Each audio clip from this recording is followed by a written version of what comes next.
It's the next level. Perhaps we all need more time to get to know one another. Maybe. Or maybe we just need some help. Hiya, kids. Oh, Agnes! Agnes, I was just fluffing this pillow with my face. Oh, I was just on my way to Jazzercise when I heard your new little bundles of joy were on a sleep strike. Oh, who told you that? My ears. Anyway, Auntie Agnes is here, and I've got a couple of tricks up my sleeve. Oh, Agnes, you're a lifesaver. Very well, but be careful of their belly buttons and remember to support their head. And when was the last time you washed your hair? Actually, you know what? You just maybe we better not. Do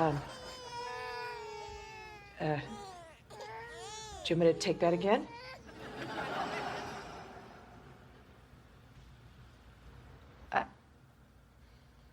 I'm sorry? You want me to hold the babies? Should we just take it from the top?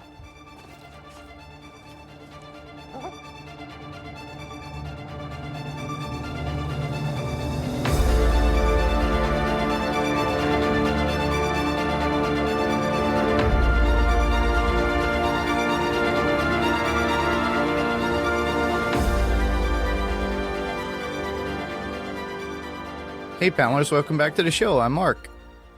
I'm Jason. And I'm Paik.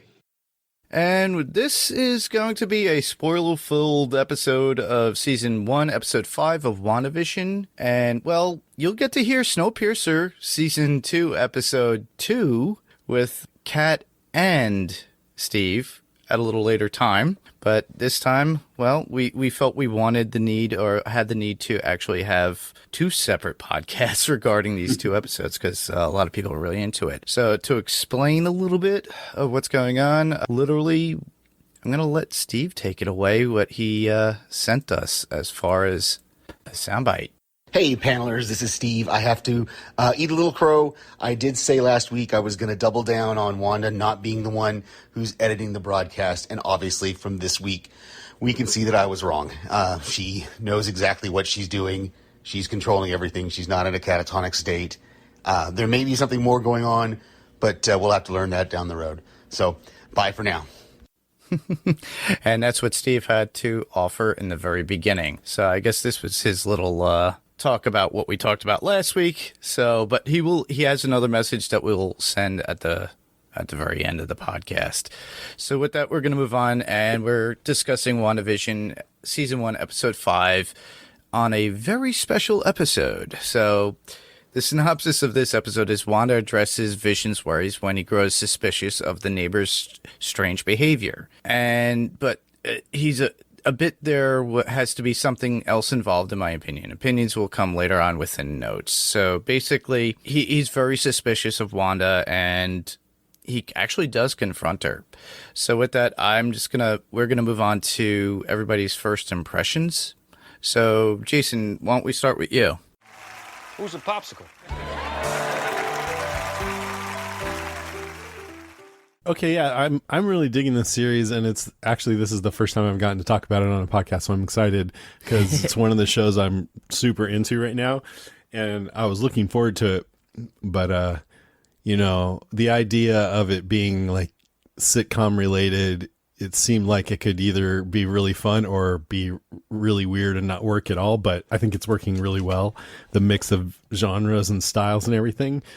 And for one thing, I love old sitcoms. Like I grew up, probably like a lot of us, watching all these shows back to Mary Tyler Moore and the Dick Van Dyke Show and Bewitched. I've probably seen them all, every episode, and Family Ties. So it's really, really fun to see this, how they're doing it. And this particular episode itself, like last week, was probably my least favorite episode just because they didn't do the sitcom stuff. And it was more like a typical MCU kind of a thing to explain to the slow people who aren't into this and already kind of figured it out. Speed. No offense. But so this episode, I thought it was a nice melding of the two styles and getting a little bit more underneath things, but still Family Ties was one of my favorites. So I really dug it. Cool. And Paik? Man, I kind of echo what Jason said a little bit, that Yeah, I've been absolutely loving this season. I was just a huge Marvel fan and MCU fan. It is really cool to see them do something different. And then now, as it's kind of melding it over, like he said, where you're starting to see, oh, this fits in the MCU timeline amazingly. It actually has huge implications for the films and stuff going forward. But it's also like the creative, sitcom kind of thing is really cool. So especially with this episode, the implications, and we'll get to that stuff. It was one of the things I literally texted you, Mark, and was like, I need on this episode. Yeah, I know. I haven't podcasted about this show either. And so I'm, and then you're like, well, Jason's already doing it with me. So I'm grateful, Jason, you're allowing me to share your spotlight. It's fun. Here. No, it's fun. Yeah, I was like, I have to talk about this. Yeah. And one thing, I mean, it's a bold thing to do. Like I have friends who watch the first episode and they're like, I don't get this at all. And I don't like it. And they're not watching anymore. Right. Because it's so different, but I think it's a hit though. I think most people are digging it. And I really admire them for doing something so offbeat. I think we have to credit to what Ben Beck usually says. Give it 3 episodes and you'll figure it out. If you like it or you don't. And a lot of people by this time, they struggle through the 4th and they're like, I like it now. And then come 5th episode, okay, now I see where we're going with this. Now, mind you, there's only 9 episodes total. They're saying there might be a hidden 10th. Oh, interesting. And with this... and that's it, huh? This is just a mini-series, right? No second season? It's one season as far as I know of. As far as we know. From what I've read. Yeah. But the thing is, it's also the precursor to Doctor Strange and the Multiverse of Madness. Sam Raimi. So, yeah, exactly. So I'm thinking that they're basically setting us up, and these are my overall thoughts for this particular episode, because it got right in our face during one scene that Wanda is going to be that villain in that particular episode or that particular movie. So we're being set up with Wanda and everything that she's going through, and then Doctor Strange is going to have to help her in some way because she ripped a hole somewhere. And I think it's based upon what she did. But those are my thoughts. I'm not looking else on the internet. It's theories. It's not me being spoiler full. I'm not being paid by Disney Marvel. But, I found out firsthand this week that Disney and Marvel are very tight-lipped and won't allow anybody to say anything. I might get into that a little bit. You could talk about that a little bit later. You and I discussed about that. I was surprised. Yeah. But I was trying to bring a little treat to the podcast, and I was shut down. It's fine. Whoa. Yeah, don't forget to bring that up. I'm curious now. It's not that big of a deal, but make it sound a little more dramatic than it was. But yeah, no. I really enjoyed the episode. It gave us so much more that really made me sink my teeth into the actual show, even more so. It felt juicy. It felt something that I really wanted to swallow and just get into even more so. Kind of like a good meal. But and with that, we're just going to move into our top 5s, our highlights of our favorite parts of the episode. So with that, Jason, start off with your number 5. Well, I'm going to talk about the thing that probably made Paik want to be on the podcast. So, really, should I let you go first, or I don't know? I'll start. Why don't we just start? We'll have a conversation about it. But just go for it, man. We'll talk. I mean, I'm just going straight for the thing that, like I always do, that I thought was the most fascinating to me, and that was seeing Quicksilver at the end. Yeah. Okay. Show up at the door. And Wanda's long lost brother Pietro, who she says is far away, but as we know from the Marvel movies, died back in Avengers: Age of Ultron. But this is Evan Peters, who played Quicksilver in the X-Men movies. Yes. And the MCU Quicksilver was Aaron Taylor Johnson, who also played Kick-Ass. And both were actually in Kick-Ass, by the way. Oh, Evan Peters was in that? Yes, he was his best friend. Oh shoot! I didn't even remember that. That's awesome. I really dig Evan Peters. I watched several seasons of American Horror Stories, and if you don't know, that's an anthology, so it's a different story each year, but the cast comes back, a lot of them, and he's always great in it. Yeah, he is. Anyway, I think, most people know, so I'm just going to really quick, like Disney now owns everything, but Fox used to be separate and they had the X-Men.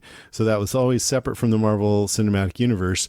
And that's why there's two versions of Quicksilver, the X-Men version played by Evan Peters and Aaron Taylor Johnson in the MCU. But now Disney has purchased Fox and they have all the rights to X-Men.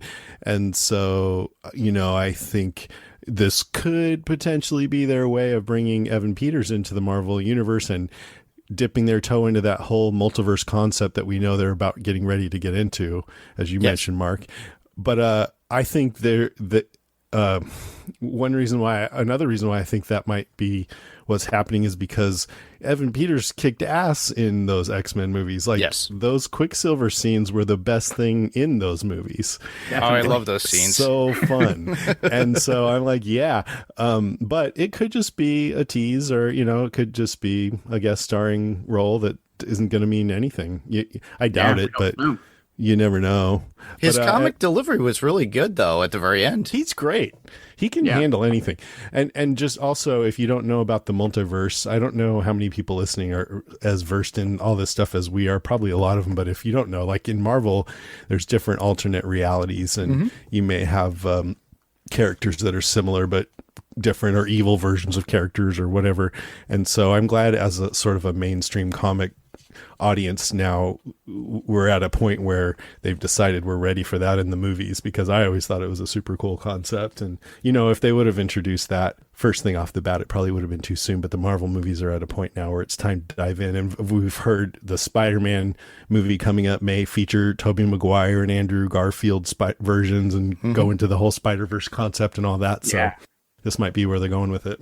They have to be, because with all the information of Alfred Molina reprising his role as Doc Ock, and you got Jamie Foxx coming back in as Electro, and then the second set of Spider-Man movies, and then recently Willem Dafoe coming back in as Green Goblin. So I can't wait for that. That's so great. It's gonna be great. It might be just for like a moment within the movie, cameos, but regardless, it makes sense, and I think that's really where, between Marvel, Disney / Sony, and having the Fox universe at their hands, they're going to just start launching off this to make it work. They're making, of all things, DC look really bad at this point. They have been all along. One last thing I wanted to sort of touch on this is, okay, so why did this happen? And there's a theme of death and bringing people back to life in this episode, with the dog dying and the kids being like, can you bring him back? And she's like, we can't reverse death no matter how sad it makes us, unless it's my husband robot, but we won't talk about that. So maybe that put it in her mind, and then she subconsciously like pulled this other version of her brother from another universe or something. Yeah, that's the running theories I have on that, because I'll go ahead and say that this was my number one, of course, because I'm like, but yeah, it makes sense. I was like, yeah, Jason's going to jump on it, or somebody is, and that's fine. But it's like, it's officially, we're getting that crossover of the X-Men universe, whether it's a big or small thing. But she did not do this, at least consciously, because they're having that conversation. She's surprised. Her and Vision are sitting there, and that doorbell rings, and she's like, I didn't do it this time. I know you don't believe me, but I really didn't. And the shock she has on her face when she opens the door and sees him standing there, even though I'm still trying to figure out, like, because it takes him being like, oh, long lost bro can't give his sis a hug or whatever. Like, and then it clicks that's, so I don't know if she wouldn't recognize him as like Aaron Taylor Johnson's version. So there's something off there. And so I'm just like, somebody or something else is more involved. And I'm thinking, was it like, I know Mark has mentioned, I've listened to the podcast. So, Mark has mentioned, Agnes being like Agatha from the comics, and having, so she may have a bigger role. And I think that's another kind of point that I'll talk about a little more on her, but it's like her, or maybe there's like a Mephisto storyline or something going on here. Yes. But like Jason said, I'm also thinking, like it could also just be Wanda's own subconscious working on its own against her at this point. I think so, she even too. says to Vision, like, I don't even remember how this started and how all this stuff, like it just has happened. Yeah. I mean, it's purposefully unclear right now exactly what's going on. There's enough for us to definitely speculate, educated guesses, but we don't know the full details of everything. Yeah. All right. Well, that was both you. Well, my number 5 would be the kids grew within a matter of moments, being able, being babies at 5 years old to 5 years old, and then they jump to 10 years old. The jumping of the kids growing because they're in pain or something. The first time was when they were babies, and she couldn't even lull them to sleep. She was trying to do the magic to get them to sleep, and she couldn't. And then next thing you know, out of the blue, they're 5. And then there was that whole thing about the dog, and then he jumped from 5 years old to 10 years old because they were trying to avoid Be old enough to get a dog. Yeah, exactly. And she even says it to them when the dog, when Agnes has the dog all covered, and she goes, "Please don't get older right away." Yeah. Like as if she knew, but either they're sentient to themselves and she's aware of it, even though she technically created them, or they're just part of a plan that she is slightly aware of subconsciously. I think Agnes is doing it. Well, or she's trying to direct that because when Wanda was trying to quiet the kids and she couldn't, which these are the only beings in this whole anomaly that she can't control. So that to me tells me they're special. And then Agnes came along and she's like, "Oh, let me do my little charms or whatever." And Vision who's becoming more self-aware and going off script, so to speak, was like, "Oh, maybe we shouldn't." And that's where Agnes was like, "Oh, should we take that again?" Like she turned into an actress all of a sudden. And my first thought was, "Oh, is there a script that she knows about?" But then I thought, no, because then Agnes says, "You want me to help them, right?" Like she was kind of pushing for that and then Wanda was like, "Okay." So I think Agnes was actually just trying to get it so that she could get in there. And the next thing you know, they're aged up. Yeah. Then the next time was with the dog, where she brought in the doggy doghouse and was trying to encourage that, yes, you should have this dog. And then Wanda was like, "Well, they can't have a dog until they're 10." And so it was sort of at her pushing that happened. Then when she had the dead dog, which she quote unquote found, that's when Wanda was saying, "Don't age up again." Like, for some reason she thought seeing the dead dog would make them want to age up, but I guess they didn't. But it seemed like that was another case to me. Agnes is always there and doing something. So I feel like this whole thing, like in season 1, where we heard them say, "For the children," that fundraiser, all the audience. Yes. And then here in this episode, Visions go, "Why? How come there's no other children here?" So which makes you think, okay, then "for the children" just means for Wanda's kids. So I really think that even though for Wanda, who is the main power here and controlling all of this so she can have her idyllic life that she's missing out on, that Agnes is taking advantage of that, and her goal has something to do with these kids. That's really good. I never thought of Agnes in that situation, because in my notes I have that I gave the twins a lot more power, and it's really because again in that moment deciding. They look like they're the ones deciding to do it. Yeah, because it's whenever he says, when you're 10, and then I have this like look and grin they give each other, this like knowing kind of smile, which I loved, and then they immediately grow up, and so that's why I'm giving it like, oh, so they have powers and abilities of their own, and they're in control at this point. But you mentioning the fact that, because I was like, well, then as babies, like maybe like Mark said, it's just because they were uncomfortable and crying that like they just decided like their subconscious was able to grow them to a place where they weren't worried about that anymore.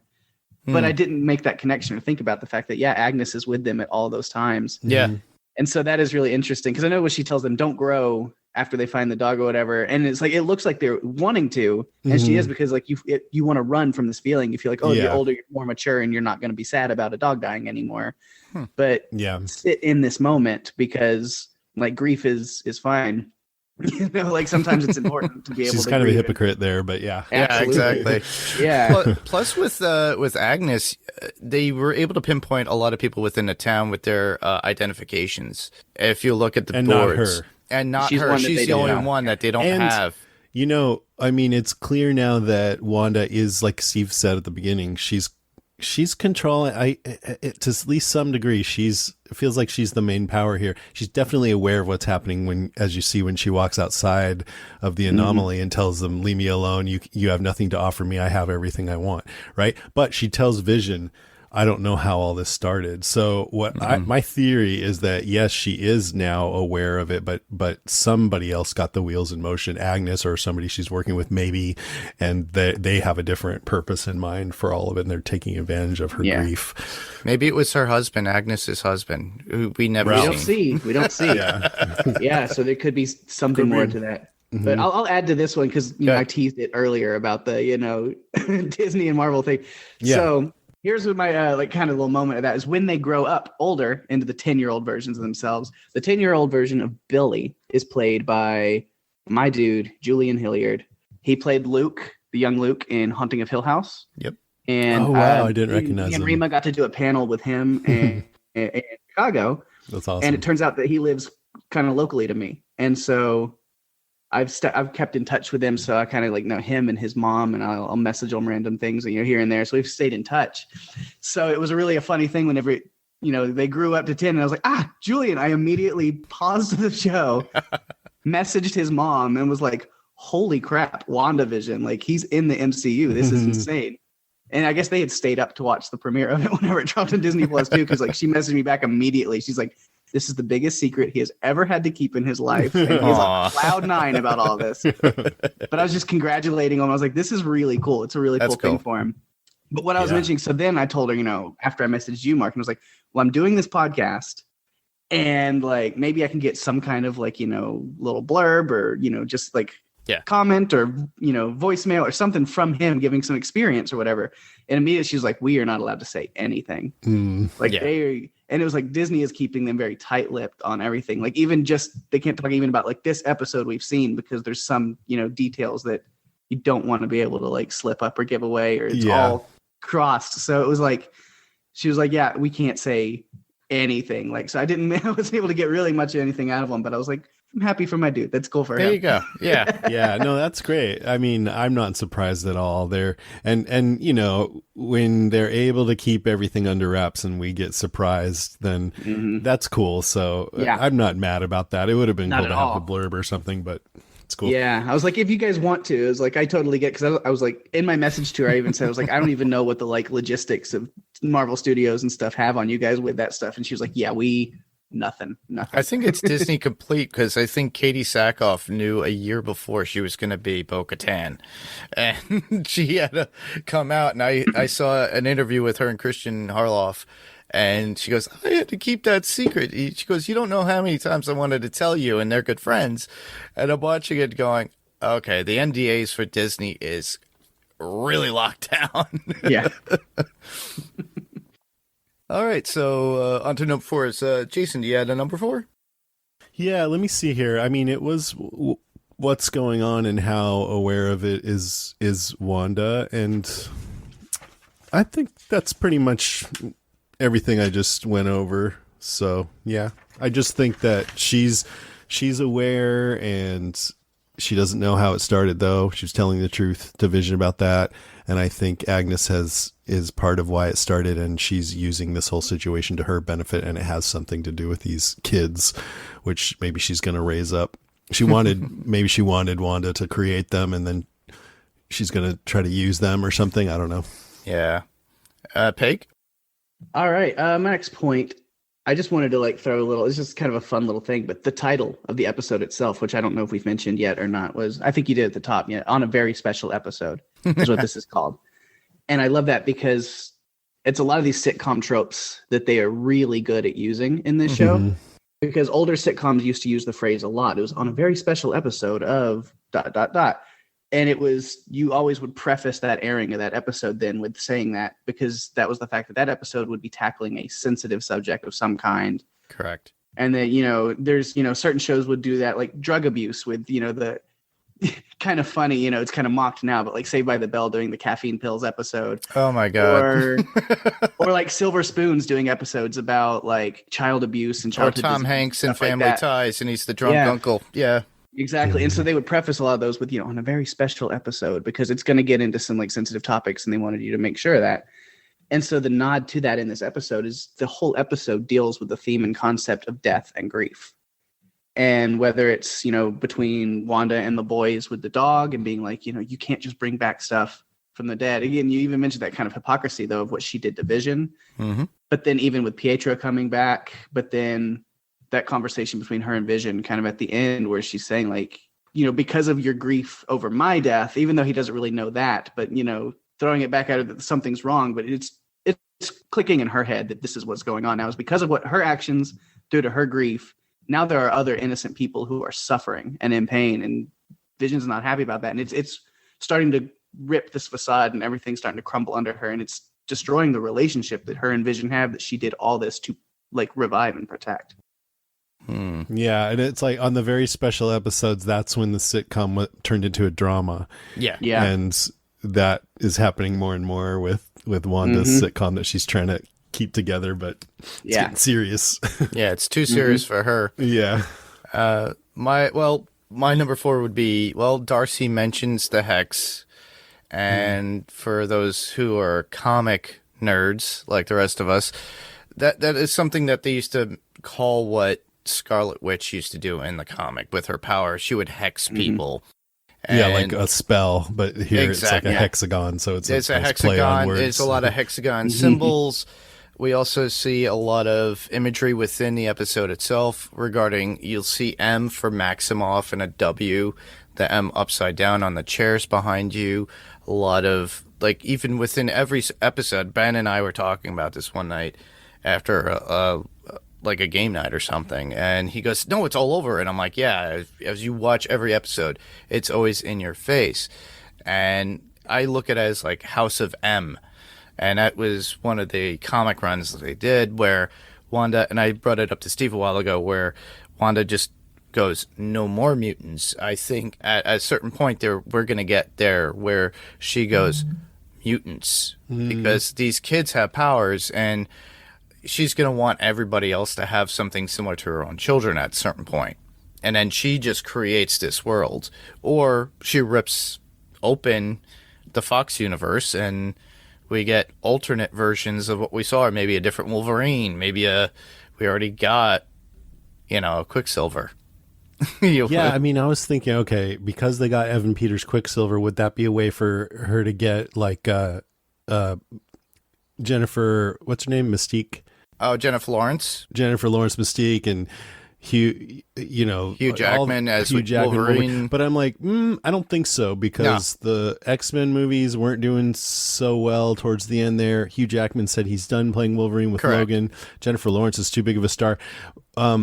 Then you got the New Mutants movie that just came out, and didn't do that well either. Didn't do that well, but regardless, they could still get well Ileana Rasputin or whoever else that'd be that needs a cool. job. Anya Taylor-Joy. But anyway, I feel like maybe they would take Evan Peters, but I think maybe you're right that she would just create all new versions or something. Or I don't think they're going to take the Fox versions of the rest of the X-Men. I think if Marvel does X-Men, which obviously they will, right? Hopefully that they will start it over somehow, or have different actors playing all the roles and stuff. Be fresh about it. Yeah. But yeah, that House of M, I mean, the main thing on that was that the House of M series, Brian Bendis, was that Scarlet Witch was so devastated by a bunch of different things that happened in her life, right? Trauma and things. I think she had created 2 kids and then she lost them. And so anyway, she just went crazy and ended up creating this whole world where mutants were actually adored, because she is a mutant in the Marvel universe, or at least she was back then. God, it gets so convoluted. But so it's kind of like this, like, oh, she maybe created this whole alternate reality. But I think one of the complaints or criticisms about that was it kind of fed into this whole hysterical woman stereotype. And that's why I kind of think maybe in this version there is someone else manipulating her so that it won't be all her fault. And I don't know if she'll be the bad guy in Doctor Strange. Maybe you're right, but I feel like by the end of this series, maybe she'll be vindicated and she'll be a hero. We'll see. And Pake? Let's see. A lot of mine are kind of just crossing over into other things we're talking about. But that wasn't totally a number, by the way. Oh, Yeah. okay. Should I do my number 3? Yeah, sure. Yeah, because this is pretty different. It's ties to sitcoms, and what I love about these, it makes you feel weird though, is you have a set that looks like obviously they were going for Brady Bunch a couple episodes ago, right? Yes. But with the stairwell, that's so iconic. But It was in your eyes. yeah, but the rooms are in the wrong places, and like here, this is Family Ties, but the kitchen's on the other side, and Yes. I'm like, that's wrong. It makes me feel wrong. But I love how Elizabeth Olsen is playing it like she's very much channeling Mary Tyler Moore in the first episode, and then Samantha of Bewitched, just the same mannerisms and everything. And here, I guess Meredith Baxter Birney, I don't know if she was specifically trying to channel her, but she definitely felt like an 80s sitcom mom. But the opening credits, like, that's very much a combination of Family Ties, where they painted the characters, Yes. and Growing Pains, where they showed the younger versions, and little baby Vision was super cute. Baby vision. And also there was one shot that was kind of Full House, where the cameras, the the family's picnic. running. Yeah. Which is And kind the of little interesting. in front of the gazebo too. Yeah. Yeah. And that's the same gazebo that was in the first episode. So you can tell that it's the same place, even though the style changes. But, that's cool because, of course, Elizabeth Olsen is the sister of the Olsen twins who played little baby Michelle on that show, and they're twins, so the whole twin concept plays in. The opening song sounded a lot like, well, Family Ties and Growing Pains. They both had similar Yeah. sounding songs, and it's saying, we're making it up as we go along, which is kind of what Literally what's going on. she's doing, yeah. And then, you mentioned the special guest star trope with where Tom Hanks was Uncle Ned alcoholic. That's Pietro Maximoff in this one. And Siri just activated for some reason. And then Agnes keeps mentioning her husband Ralph. That's another trope where there's a character that keeps getting mentioned, but you never see, like Vera on Cheers, Norm's wife. And the kids aging up, even, like, I think that's an intentional play on Family Ties, where you had in season 3, I think they had another baby. So Alex got a little brother, Andrew, who was a baby for 2 seasons, and then all of a sudden in season 5 he was 3 years old. Just whoop. Yeah. So I think that was a play on that. So I love all these little nods to sitcoms. Very cool. Yeah. Fun. It makes me think, though, would they ever do something like with Mr. Wilson and have Deadpool on the other side of the fence and have him say, there's our funny neighbor Wilson. That would be awesome. FFFF, my neighbors. I'm assuming the way it's going, we'll get into 90s next week. And What would 90s be? Tool Time, or, I mean... Yeah, it'd be funny to kind of do, Home Improvement. But, like, I mean, because I'm just trying to think what's, like, the biggest 90s. More Full House kind of stuff, because it kind of bridges that gap. Kind of in the middle. Yeah. Yeah, definitely. I mean, I kind of stopped watching a lot of sitcoms around the late 90s. Mid 90s, yeah. After that, I don't know anymore. Yeah. Kind of get into like Boy Meets World. If they did kind The of Office, stuff, or- that'd be cool. Yeah. It'd be interesting. But yeah, is it my turn on number 3? Yeah. I guess Seinfeld, huh? Duh. That was my There's- ultimate favorite. And Friends. Friends. Anyways, sorry, Vic. Oh no, that's good. Mine other is just kind of, we've talked about it again. Like I said, things are kind of crossing over, but like the control that we do know that Wanda has, and it starts when we find out that like she broke into Sword and actually pulled the body of Vision out and brought him back to like this area, and they even mentioned, I was like, but she doesn't have a Mind Stone or anything, so how did she bring it back to life? And that's where we're starting to see like there's more to her power of creation. Almost, it's like she manipulates reality is what her power is really given and called, and to where she's been able to create this reality of even life, not only giving Vision life without a Mind Stone, but they mention when Wu is looking for, okay, so do we have a tab on who these minors are who are playing her children? And Monica's like, no, those are legitimately Wanda's kids. She has given life to these children, even if it's in this weird TV sitcom world where rules don't make sense and everything is just kind of wacky and out of reality.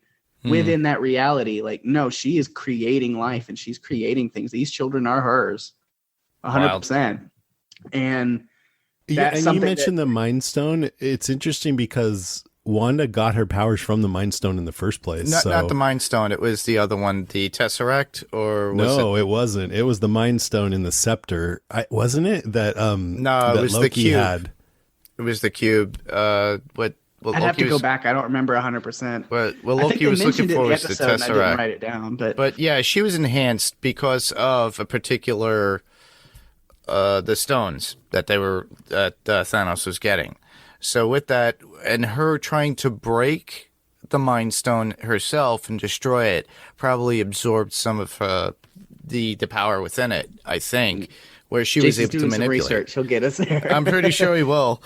But yeah, I like that. I kind of thought the same thing. So yeah, and then she has that moment where she breaks out of the hex and confronts the soldiers and confronts the general and everybody.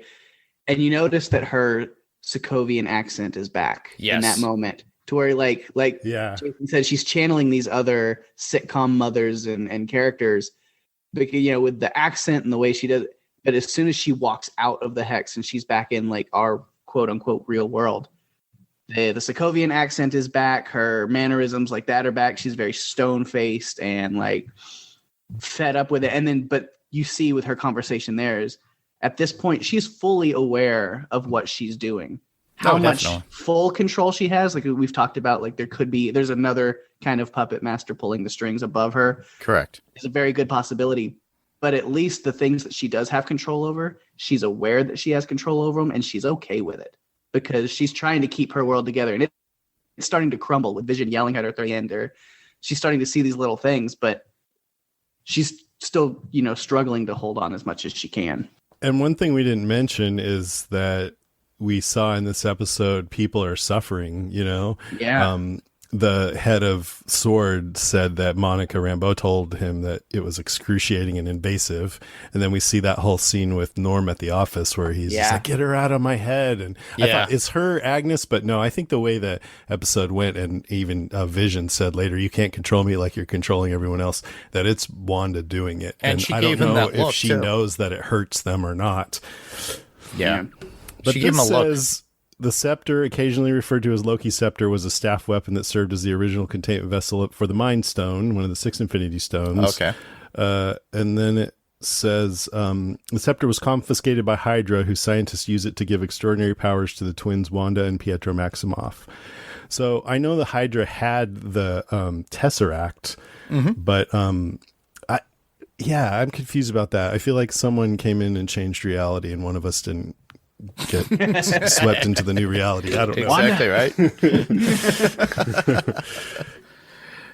Well, I guess it leads to my third point, which would be, it had to do with Monica, and when they finally get her to come to, and how her clothes that they take off of her from that dimension or Wanda's world are like Kevlar.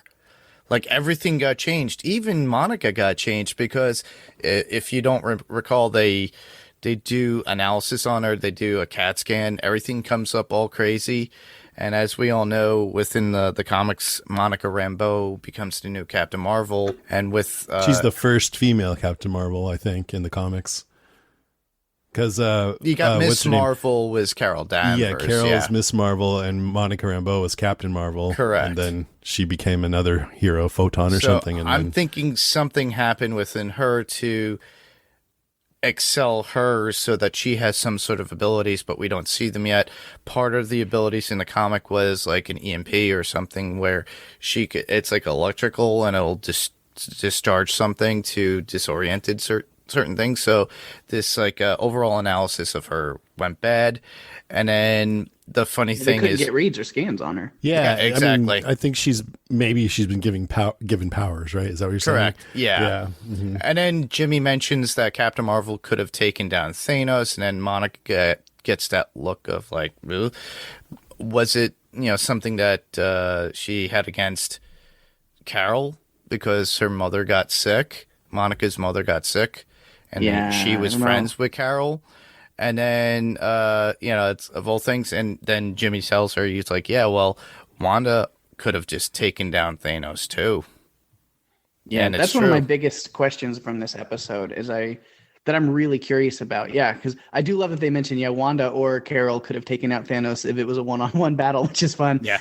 But yeah, that look on Monica's face when they mentioned Captain Marvel, and she's like, we're not talking about her. And I wonder, because the last time we saw Monica Rambeau, she was a little girl, and she was helping Carol pick out the colors for her suit, for the Captain Marvel suit, and they seemed really close. It was like a close family friend, and that's the last time we've seen them. So now we've jumped to current day or whatever, and the mention of Carol Danvers makes Monica roll her eyes and be like, I don't want to talk about her. And so there's a gap that we're missing. Is like there was a fallout or something happened between Carol and Monica, and maybe.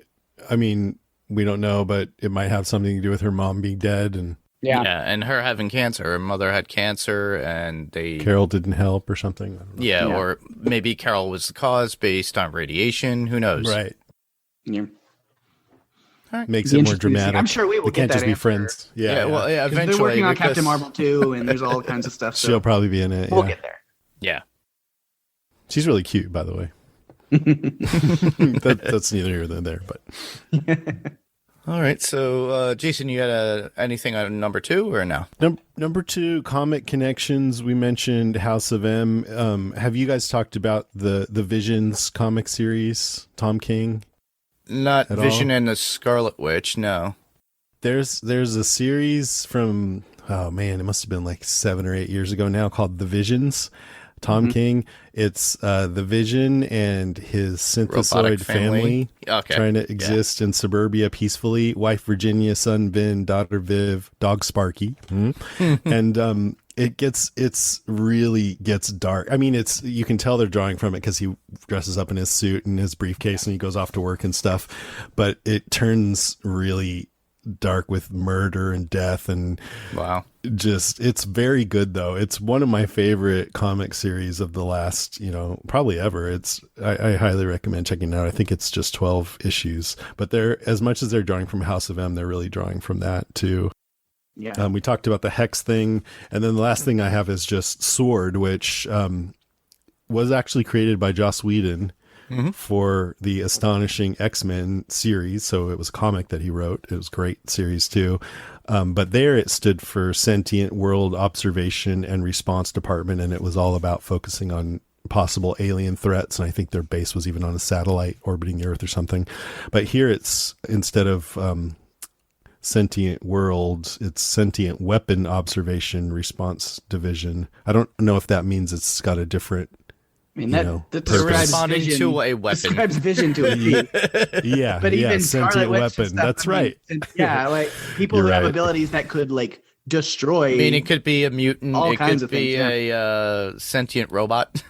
And I don't know if this came out somewhere and I missed it, but I read that Sword in the MCU was founded by Maria Rambeau, Monica's mother. Yes, Did it we know was. that? Yeah. Yes. Okay. That's all I got for comic stuff. Pig. All right, my number 2, I think we talked about most of it. Was Agnes and what her role might be in this. And so I'm trying to see if there's any other notes that I had that we haven't really talked to. She's not really working within the confines of the others, like we, mentioned that, and it really is that and I love how these weird moments happen earlier and earlier in each episode. Because in the first episode, it was like when the boss is choking at the table, and it was like, oh, there's something weird going on. And now it's just like these little glitches and stuff are happening earlier and earlier. And it always drops my jaw and just catches me off guard and makes me feel uneasy. I love how, they changed the cinematography style. That and really the helps. music gets weird, and it's all. But where she takes should we take that from the top again, or should we? And she I call it her breaking character, and then that sets Vision off a little bit to where he's it kind of opens up something in him where he's like, this is not right. And he's asking Wanda, wasn't that a weird question for her to ask? That this doesn't fit into, that's not a normal conversation. I think what is she trying to say? What is she doing? And then I love how Agnes is purposely spraying lavender on the babies, or getting the alcohol, or doing these weird moves weird and dances. things. And Yeah. she's purposely trying to distract Vision, talking to Wanda about the weird thing that she said.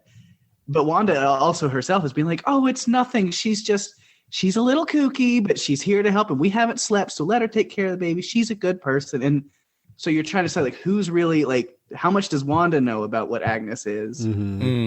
I think she doesn't know, but she gets nervous when Vision starts to question the fabric of the reality. And that's how, if my theory is right, Agnes can manipulate her, because she knows that Wanda just wants to, like, it's apropos, because the sitcoms, as much as I love them, they're why TV's called the opiate of the masses, it's to distract you from the horrors of everyday real life. So I could see Agnes wanting to manipulate the fact that Wanda is so desperate to cling on to this facade. It's it's an escapism is what it is for her. I think after Vision's death, originally at Endgame, and then 9 days later, she grabs the body, and then she recreates this world with him being a living, walking around cyborg corpse, and creating this world just so, because I brought it up in earlier podcasts about how I think she created this world initially so that way it was her visions of happiness. And I brought it up to Steve, and I said, well, in Europe and all European places, they have American shows or TV shows. We've already gotten the 50s, the 60s, now the 70s. Now we're into the 80s at this point. So she probably grew up with all reruns of these, and these were in her idealistic mind of what a true American family would be. That's where her go-to was, as being happy. So now it's kind of being manipulated and fumbled with, and then, with Vision's awareness and him being, if you think about it, he's just starting to become a little bit more sentient within the actual episodes. Absolutely. So, but yeah. Yeah, he's saying he's breaking out of the spell. And then it's freaking him out because he's like, I don't remember my life before this. That scene was heavy. Like, it was where she, he said, you can't control me like all the others. And she's like, well, can't I? And then just rolls credits. Which is amazing. so meta. Also, this is like, we'll just roll the credits and we'll ignore her. That was a good distraction point. He's arguing and yelling at her through the music and credits. Like, no, we're going to talk about this. I love self-referential stuff like that. And the credits I read were the actual people who worked on the episodes. That's awesome. Cool. That was... Who went last? Pig? I think that was my number 2 is where that came from. Yeah. Okay. Oh, so it should be on your number 1 or number 2. I didn't get a number 2. But as far as my number 2, that would be, think about it, with Darcy's influence on everything in the outside world coming in. The email that Vision gets on the computer when they say, oh, this is state of the art. You're just like a computer, Vision. And then they see the email from S.H.I.E.L.D. or S.W.O.R.D. come up from Darcy, and was it Ned or somebody were him Norm. Norm, yeah, they were discussing it, and Vision starts to get a grasp of what the outside world is doing. Yeah, because Darcy, the email that they got, which is a real email from the S.W.O.R.D. team outside, is saying, there's like a radioactive element to this hex, and we don't know if it's affecting the people inside Westview or not. I was wondering about that. Why did that come through? Was that Darcy trying to communicate, or was it some kind of an accident, or what? What's your guys' It take could have on been why? Just an anomaly or something that got through transmissions. Something that slipped through, yeah. Well, think about it. I mentioned it before, Monica, with electrical, with Monica Rambeau in the comics as far as being Captain Marvel, with those powers, and she slipped through that dimensional barrier. Maybe something slipped through as far as kind of like a communication. I guess it depends on the technology, because as the sitcoms are getting older or, more current, then the technology, still some of that is around. So depending on what computer systems and stuff they're using, then that can get through, because that's why they send that 80s drone in, is because they're like, it can't be affected or changed because it fits the timeline right now. I just didn't know if that was an intentional thing on Darcy's part, trying to impact the world, or if maybe it was an Darcy really something. wanted that Tandy computer and she wanted to talk. Commodore, come on. I love seeing that startup Commodore screen because it's very familiar to me. Commodore 64 was badass. All right, we're on to our number 1. So, Jason, what do you got? I just had a few bits and pieces of theories and questions. We've probably talked a lot about it. Vision breaking free from the illusion, which could be foreshadowing that he will actually become self-aware and come back to life after this. What do you guys think? I kind of hope so, but Mark, what you were saying before we started recording was really interesting about the white Vision. Oh yes, in the comic books there was it was early on Avengers where he kind of wanted to break away. He didn't want to have any memory of anything. He basically got rid of any coloring of himself. So he was kind of a white Vision, just Like a ghost almost. White or a ghost. And he didn't want to have any memory or anything. He didn't even want to remember the children and anything before. He just wanted to be as like a regular robot. And it seems like the show is taking off if that's where he started from, because she brought him back and he has no previous memory at all. And now he's starting over, literally. So he may come back changed after this. Yes. Like he'll be back, but he'll be changed possibly. I don't think he's going to be able to hold Thor's hammer, but, he'll... A couple more questions. Do you think they aired all these sitcoms in Sokovia? Because wouldn't they have had to if she knows them well enough to create this world? Yeah. I guess that's that what Mark happens, was saying earlier is like, that's why I think that's the theme of the Hex that she's built is she grew up on these like old American rerun sitcoms. And so this is what she pictures as like, this is the happy family life that I need to help myself. I guess they had Nick at Night over there or something. And then one big plot hole. Wouldn't they totally be getting the other Avengers involved by now? Like with this whole town being controlled by one of the Avengers. Like who else would Wanda have been close to that could help out other than Vision? Obviously, where did her and Clint Barton leave off? I mean, I'm just saying, if one of a team of heroes is terrorizing a town, the other team members might become called in to sort of consult or something. But, it's a WandaVision show, so I can understand. Same thing in comics, like that happens all the time. But it just occurred to me, especially as some of those outside scenes, that maybe some of the other Avengers might show up if and they still might. They still There's a lot of theory that Doctor Strange could be like a big cameo at the end of the season or something. Yes. That'd be awesome. Yeah, or they could have an AI of Tony just come in saying, "Hey, Wanda, what are you doing?" But I had theories and thoughts of that. No, he's dead. Spoilers. He's still. Yeah, they could still have an AI of him, like a hologram. That's true. He's done it for Peter. He's done it for his kid at the very end before the wake. But the thing is, also, it's like, or maybe Steve Rogers could come in as an old man. Or just to confuse everyone, get Ben Affleck Batman. Oh, yeah, that too. I'm Batman. Wait a minute. But yeah, they could bring in a lot. But I think with the budgetary constraints, and obviously the whole scene of her stealing the body, that was originally supposed to be an end credit scene for Endgame, but they cut it out.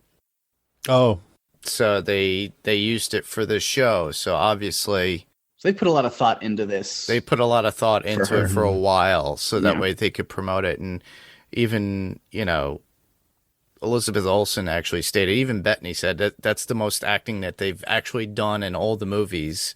By doing this show. Yeah. There's so much dialogue, so many character change, everything. So they got tested with this one big time.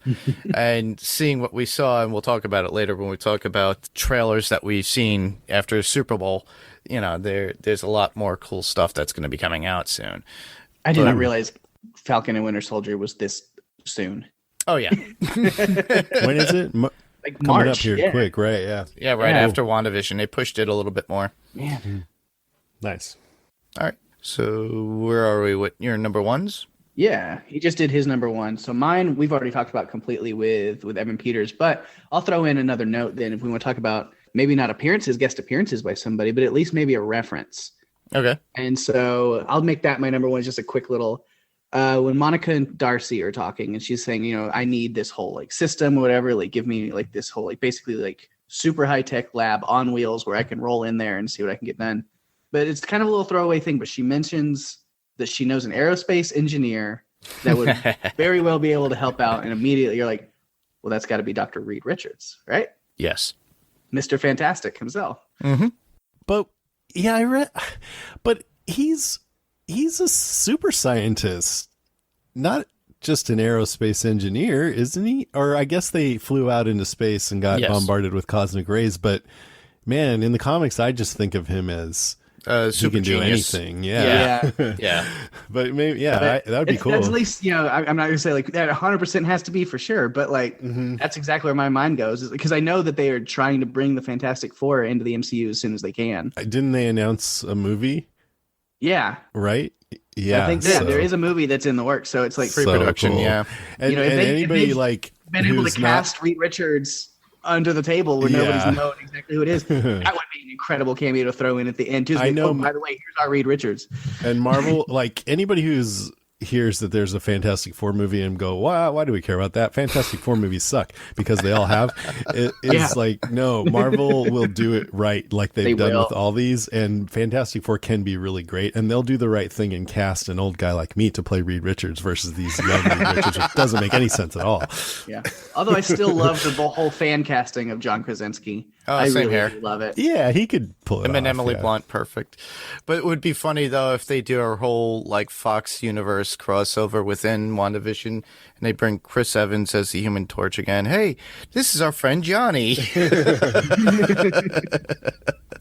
was a good Human Torch. Yeah, he was funny. So with my number one, I'm gonna skip that because I think we've went over a lot of mixed of what I did for my number one when you guys were talking. So. And especially with my notes too. So if you guys have any notes, shoot them out. Whatever you have. I got a couple. The director of all 9 of these is Matt Shackman, who went to college at Yale with my wife Jenny, and he used to write and direct plays, and she would work on the sets and costumes of his plays. And he was also a child actor. He had a role on this Growing Pains spinoff, Just the 10 of Us. And he also played bit parts in Facts of Life, Different Strokes, Night Court, Good Morning Miss Bliss, which was the precursor to Saved by the Bell, and Webster. So he really knows these sitcoms, because he's been on a bunch of them. And he's also directed episodes of Mad Men, 6 Feet Under, The Boys, Fargo, and Game of Thrones. So Jenny's been watching that and going, oh, cool, he's getting some good jobs there. But she's like so proud of him now that he's got this big Marvel universe, and in charge of the whole show. Like, he's finally made it. So I thought that was kind of cool. She's into it just because of that. She doesn't usually care about the Marvel stuff that much. That's cool, though. And then the last note is just the whole Lagos paper towels commercial. Yeah. Which is, Lagos is where the Avengers had the mission in Age of Ultron, right? Yes. And Wanda accidentally killed a bunch of people. She exploded part of a building, and so I think this red spill, they actually showed a quick scene of that when the director of S.W.O.R.D. was trying to paint her as a bad guy, and look what can happen. And so this whole red spill with the paper towel had to clean up, and then the slogan, Lagos for when you make a mess you didn't mean to, clearly refers to that. Yeah. Or they do actually mention what the head of S.W.O.R.D. was talking to Jimmy and saying, because there's no other call names for these people? Nothing? Yeah, just like some that's silly hilarious. Nicknames. Silly nicknames. Nope. Nothing. Makes you realize they've never called her Scarlet Witch in any of the No, they movies. haven't. No. Yeah. Nope. Not yet. I feel like maybe she'll get her name in this series. Maybe. That'd be cool. That's all I got. Okay. Let's see what other notes I have. You mentioned it a little bit about when the twins are still babies and she can't make them go to sleep. And the exact line she says is, "Why won't you do what I want?" Which kind of shows like she's making other people do that. But then I was like, well, they're a new creation. They're not under your spell. They are their own. They're sentient. Yeah. Their own sentient beings that are become after the fact that you've put this hex on everybody, which is really interesting. This whole scenario reminds me a little bit of the Twilight Zone movie, which was, I think, 4 different vignettes, but one of them was this little kid who had ultimate power. Do you guys remember? And so they were just feeding him donuts and ice cream, and because they knew that if they messed up, he would just blink them out of existence or something. Yeah. And they're all scared to death of him. Yeah, you're talking about the Twilight Zone episode, right? Or the movie? The movie, yeah. The movie, yeah. That actually, I brought that up to Steve, and he just thought I was crazy when I was thinking about that, too. I think you're right. Yeah. I think we touched on all the rest of my notes. I had a bunch of little extra things, but we've talked about all of them. So, yeah, that's all. Well, we can move into to quotes, and I'll just throw out my first one. As soon as, like, Pietro walks in, he goes, "Who's the popsicle?" And he's just referring to Vision. So is that referring to a Vision because he's literally a walking dead cyborg cold corpse? Or just because he looks like a drip.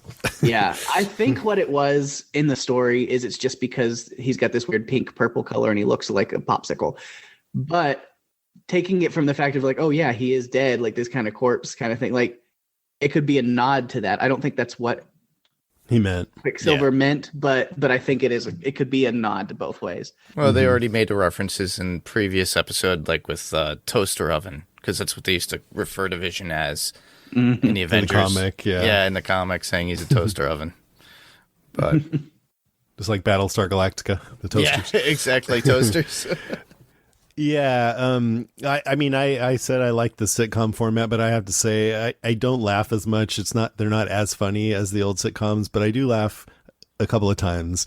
And this time when Wanda it picks up the dog, and she's like, "Now, boys, taking care of a living thing is a big responsibility. Dog needs food, exercise, training, belly rubs, and cuddles, and kisses between the middle ears."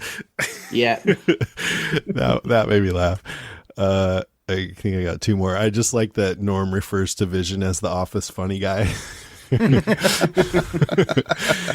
and then the whole, this isn't funny, but yeah, you already mentioned it, but when Vision says, "You can't control me the way you do them," and she goes, "Can't I?" And then the credits roll. That was a great moment. Yeah. Because I was like, is it over? It's a fake out. Yeah. Fake? Do you have any or no? Yeah, I have. I don't know. Do you want me to go like back and forth, or you want me to just kind of cover the few You that could I cover have? them. I already had the one that was it.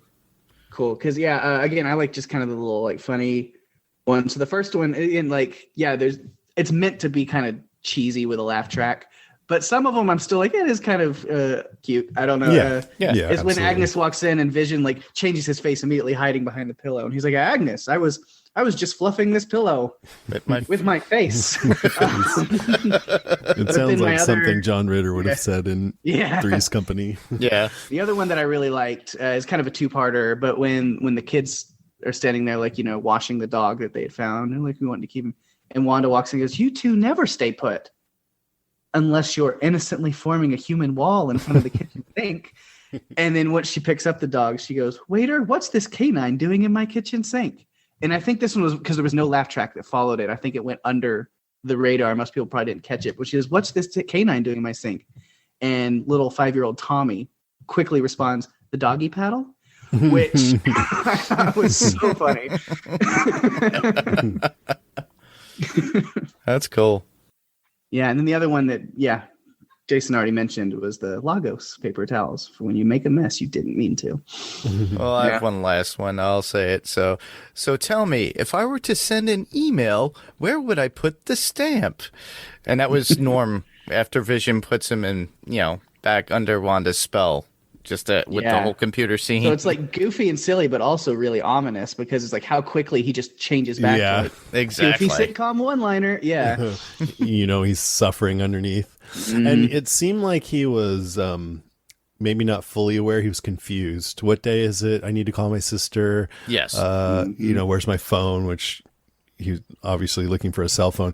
But he said it was excruciating. So that you feel like maybe there's some awareness and they're just sort of like looking out through from inside the eyes. as a puppet or something. Yeah. Yeah. They can't control their own bodies, but they're still in there and they don't know what the hell's going on. So I love it, the sitcom, and then this whole horror aspect to it. Yeah. All right. Well, we can move on, and we should really listen to what Steve has to say about the episode. Hello, Mark and special guest. This is Steve, and this is for WandaVision, episode 5.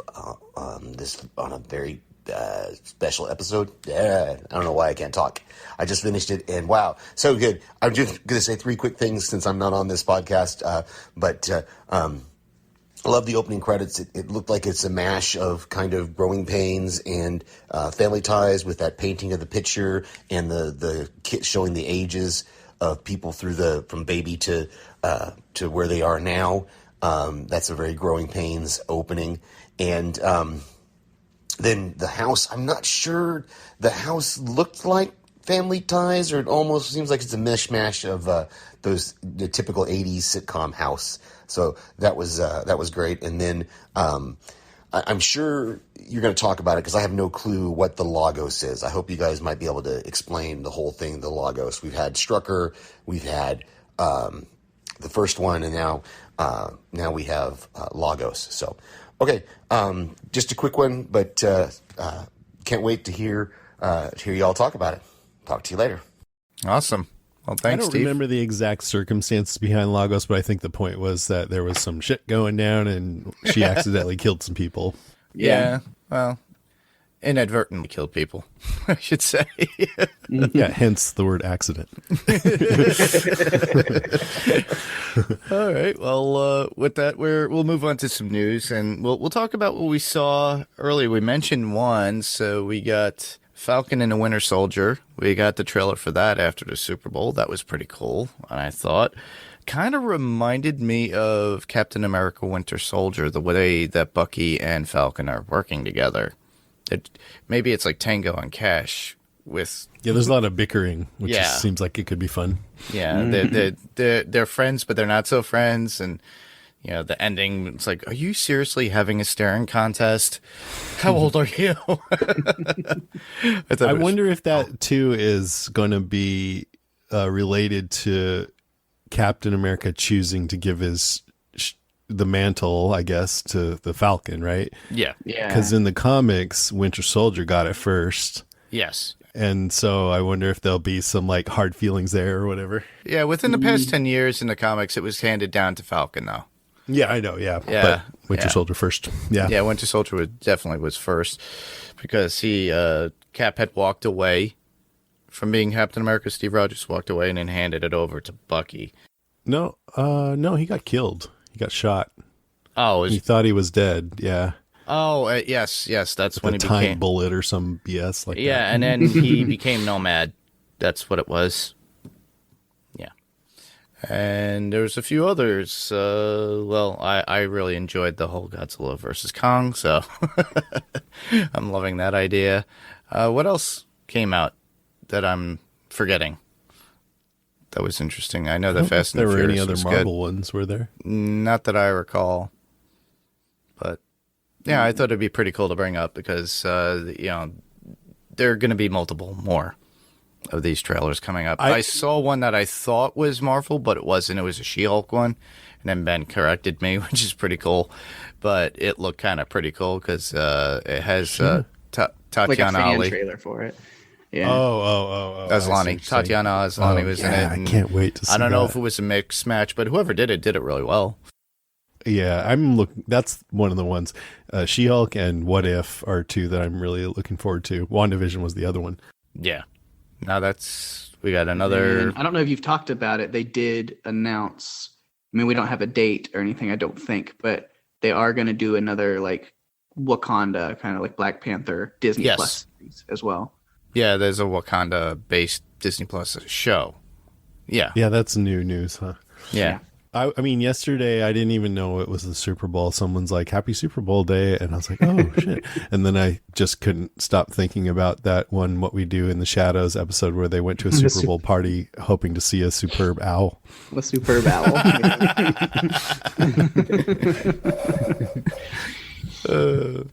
All right. Well, this is where we move on, and we're heading towards the end. But, any podcast recommendations that you guys could have other than your own? You could plug your own as well.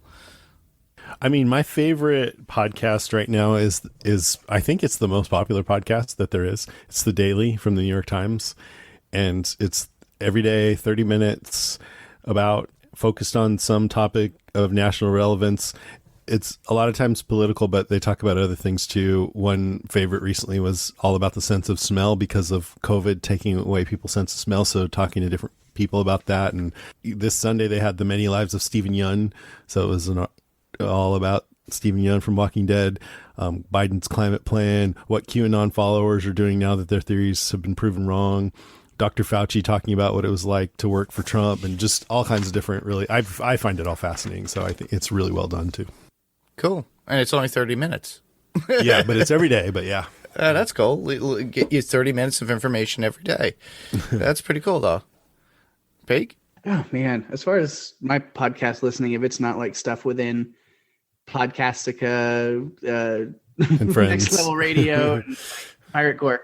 Yeah, but then I've just got my other kind of things I'll throw out. I guess just two that I've been enjoying listening to is it's on the Maximum Fun Network. My brother and me, the McElroy brothers. It's always just a lot of fun. And they just put out a book about podcasting, which I bought. I haven't read yet, but I'm really interested to get a lot of insight and stuff through that because they've been doing that podcast for 10 years now. So what is the book? It's called How Everybody Has a Podcast Except for You. And it's literally just them giving a bunch of tips and tricks and like how to start and build a podcast and like the best. Yeah, it's really cool. So I have it. I haven't started reading it yet.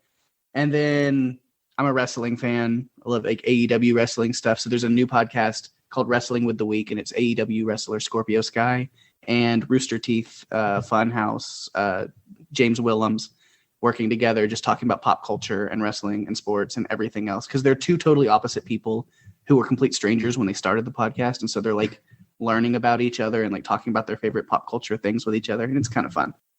Well, the only one I have to recommend would be My Caffeine Withdrawal it's from Emily Kinney. And we all know her from The Walking Dead. She played Beth. And she does like pretty much a lot of talk with musicians, has her own discussions. A few times she'll have actors, friends, and they usually talk over a cup of coffee. And I think it's pretty cool. Does she play music on there? Yes, she'll I like her throw in music. a few songs. Yeah. Her music's really good. She just started this, I would say, within the past 8 months. Originally, she was just doing like stuff on YouTube and through like Facebook and Instagram, and then eventually just led into doing a podcast like everybody else. And I think it's pretty fun.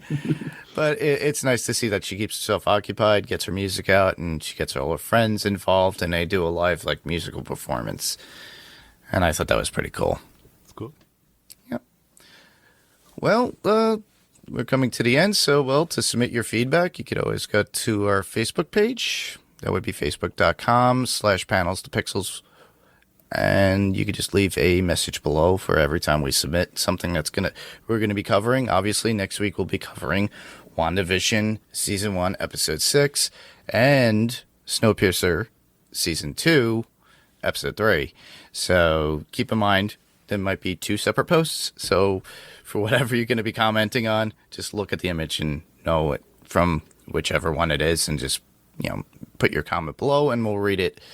If you want to send a voicemail like Steve did, all you have to do is just record yourself and just send an email, and you could just send that email to panelstopixels1@gmail.com, and that would be panels, 2 is spelled out TO, and pixels and the number 1@gmail.com, and we'll play that.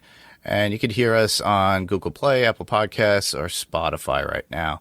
So if there's any sort of rating that you could do, that would be really greatly appreciated.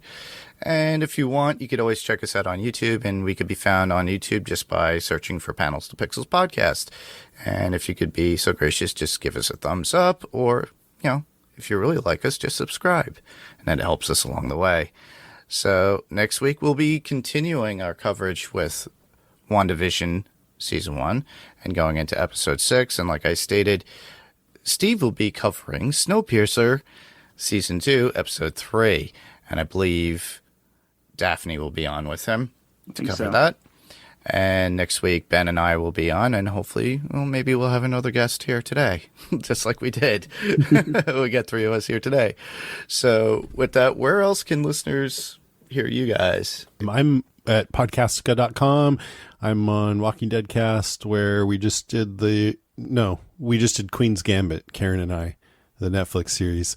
And I think we're going to be doing a catch up for season 10, which will be our second catch up, considering season 10 has been going since 2019. Walking Dead. Yeah, of Walking Dead. And then also House Podcastica, where we wrapped up Cobra Kai, which was awesome. And then we did Westworld. David and I just covered the Westworld 1973 movie. And I think we're going to talk about next the new Pat Morita bio documentary that just came out, More Than Miyagi, the Pat Morita story or something like that. I heard it's good, so we might talk about that. Pig? All right. You can find me elsewhere. I am on, my podcast with Daphne that you mentioned earlier. We do Run for Your Lives podcast right here. On the Pirate Core Entertainment, which is Mark's other thing. But anyway, so you can catch us on Run for Your Lives. We talk all kind of things: monster movies, creature features, disaster flicks. And so the most recent one we've released was Crawl, 2019's Crawl, about a movie about alligators and a hurricane. It's real great. And then who was your guest for that one? It was just me and Daphne. Yeah, we only do a special guest like maybe once a month. Okay. Yeah, which if you want to hear Jason on there, he did recently do The Descent with us a couple weeks ago, and that was a lot of fun. Highly disturbing. And then this weekend, our episode will be Tremors 2, because our first episode we ever did was Tremors. And so as our 25th episode, it's a kind of cool little milestone. Wow. We've already made 25. It's great. And so as our little milestone, we figured we'll start, we'll go where we started and do Tremors 2. And then we have a really special, kind of season, quote unquote, wrap up episode where we'll cover our favorite movies, monsters, characters over those first 25. And hopefully get some feedback and stuff. You guys can kind of tell us what your favorites were as well. It'd be really awesome. Cool. And then I'm also on Strange Indeed, which is part of the Podcastica network that Jason runs. And I'm actually recording that later today, the day that we're recording this. So I've got a double duty today. We're covering The Stand, episode 8, me, Ben, and Rima. And then, that'll be a lot of fun. I don't know exactly what's going on next after that one, The Stand wraps, but we'll figure it out. Yeah, I don't know. Rima keeps your cards close to the chest sometimes. Yeah. Well, you listeners could hear me right on Panels to Pixels as normal on the Next Level Podcast Network. Steve as well. And you could also hear Steve on other people's podcasts when he loves to send feedback. So everybody here in this room knows that because he sends it out to House Podcastica. He sends it out to Walking Dead Cast, as well as Run for Your Lives. So you could always And I'd like to thank him for that. Yeah. We can always count on Steve having a voicemail on our episodes, and I like that. Yep. And you could also hear me on my other podcast, Adrenaline Cinema Podcast. The last episode that was issued out was Aliens from 1986, where Wendy, Kelly, and I had covered it. That was pretty long. I just listened to that. That was great. Enjoyed it. So, we had fun doing that. The next one that will be coming out soon will be True Lies, and Des and I cover that. And that was kind of a short one, so that'll come up. And soon after that will be John Wick 2 with Catcraft again. Nice. So look forward to seeing those. You could just find those out on the Pirate Core Entertainment Network. So you can find me there. So pretty much that's a wrap for our show here. And I just want to thank Jason and Paige for coming on and having a good time. I thought this was fun. Yeah, it was great. I'm glad. Yeah, it's good to get a chance to talk about this awesome show. And you guys are perfect guys to talk about it with. It's chomping at the bit this week. I'm glad I got to do this. Yeah, it's always fun. And I'm so glad that you guys were able to be on. So I just want to thank you guys for coming on and all you listeners for listening. And this was Panels to Pixels, and we'll see you on the next panel. Good night, everybody. Peace.